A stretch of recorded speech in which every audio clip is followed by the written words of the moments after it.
जब कभी भी हमारे शरीर में कब्ज की समस्या हो जाती है तो उस कब्ज की समस्या के लिए हमारे शरीर के अंगों का विशेष योगदान होता है।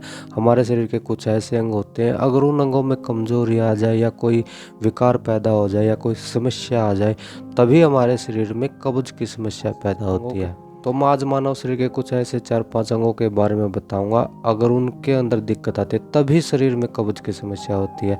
जानने से पहले वीडियो को लाइक और चैनल को सब्सक्राइब जरूर कर लें ताकि आपको सबसे पहले स्वास्थ्य से संबंधित जानकारियां मिल सके। सबसे पहला अंग जो होता है वो होता है हमारे पेट के अंदर हमारी आंत। जो भोजन होता है आंतों के अंदर चला जाता है और आंतें अगर प्रॉपर रूप से कार्य नहीं करेंगी, सुचारू रूप से कार्य नहीं करेंगी, तो जो हमारा भोजन मल द्वार तक पहुंचता है उसमें रुकावट आ जाएगी, वो गति धीमी पड़ जाएगी और धीमी गति होने की वजह से जो भोजन के अंदर पानी होता है वो सूख जाएगा और कब्ज की समस्या बन जाएगी।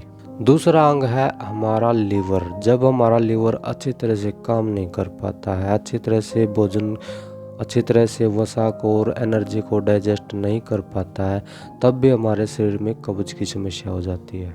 हमारे शरीर का तीसरा अंग है हमारा मस्तिष्क, हमारा दिमाग। दिमाग ही हमारे पूरे शरीर को ऑपरेट करता है। दिमाग से ही हमारे शरीर के सभी अंगों को संदेश जाते हैं, तभी हमारे शरीर के सभी अंग सुचारू रूप से कार्य कर पाते हैं।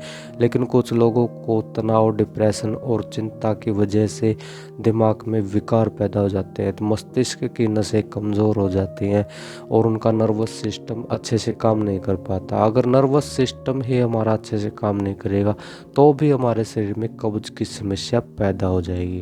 पांचवा अंग हमारे शरीर में जो कब्ज की समस्या पैदा करता है वो है हमारी बड़ी आंत। जो हमारे शरीर का खाया पिया भोजन जो शरीर में अंतिम पड़ाव पर पहुंचता है तो हमारा भोजन खाया हुआ बड़ी आंत में जाता है। अगर बड़ी आंत में कोई इन्फेक्शन हो जाता है या कोई घाव हो जाता है, अल्सर हो जाता है या उसके अंदर सूजन आ जाती है, सोई आ जाती है, तो भी हमारे शरीर में कब्ज की समस्या पैदा हो जाएगी। और पांचवा कब्ज होने का सबसे बड़ा कारण है विटामिन बी की कमी। अगर हमारे शरीर में विटामिन बी कम हो जाता है तो भी हमारे शरीर में कब्ज की समस्या पैदा हो जाएगी। अगर हम विटामिन बी की कमी को पूरा करना चाहते हैं तो हमें टमाटर का सेवन ज़्यादा करना चाहिए, केले का सेवन करना चाहिए, तरबूज का सेवन करना चाहिए और दूध हर रोज़ पीना चाहिए। और हो सके तो आप सोयाबीन को भी खा सकते हैं। तो इन चीज़ों से विटामिन बी की पूर्ति हो जाती है। और अगर शरीर में कब्ज की समस्या विटामिन बी की कमी से बनी हुई है तो वो इन चीज़ों को खाने से ठीक हो जाएगी। तो ये थे हमारे शरीर के 5 हिस्से जिनकी कमी की वजह से, जिनकी कमज़ोरी की वजह से हमारे शरीर में कब्ज की समस्या पैदा हो जाती है। जानकारी अच्छी लगे तो वीडियो को लाइक और चैनल को सब्सक्राइब जरूर कर ले। धन्यवाद।